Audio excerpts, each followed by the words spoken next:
Discussing effect in language analysis, especially for multiple text. So for language analysis, you're going to be talking about techniques or language choices or tone or connotations, and you're going to be discussing how these may affect the reader, the key word being may.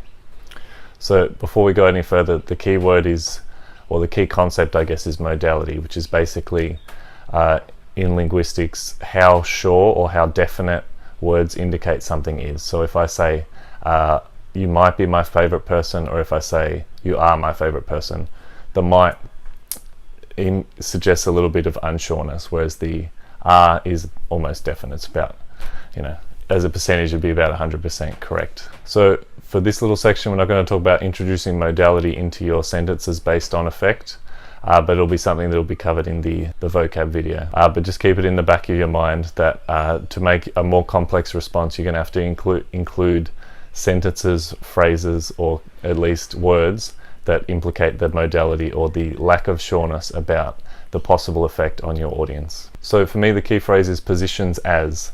If you use any other form of positions, then there's a real tendency to have run-on sentences and really complicated multi-clausal sentences, which is good, but it will kind of impact on your clarity. So if you said, for example, the rhetorical question positions the audience as people who might be thinking about the concepts and then they have to think about new concepts, you can see sort of it gets really run on and really complicated and unnecessarily lengthy.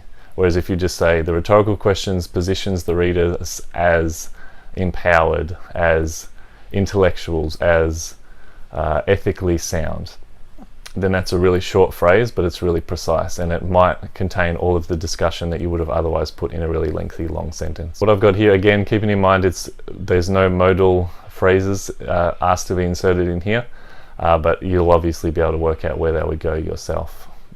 Basically anywhere before. So what we have here is author uses device, and there's, obviously they're listed there on the screen, to position specific group as a certain position, like I said, empowered, knowledgeable, wise, concerned, experienced, however they're positioned as a group, and here's probably where you'd insert a modal phrase, think, feel, believe, understand, whatever the position allows them or positions them towards the thought process or the logical explanation that they'll perhaps reach. But the example is, Bolt uses a series of rhetorical questions to position concerned parents as defenders of the common good to make them more likely to support a lack of changes to uniform policies.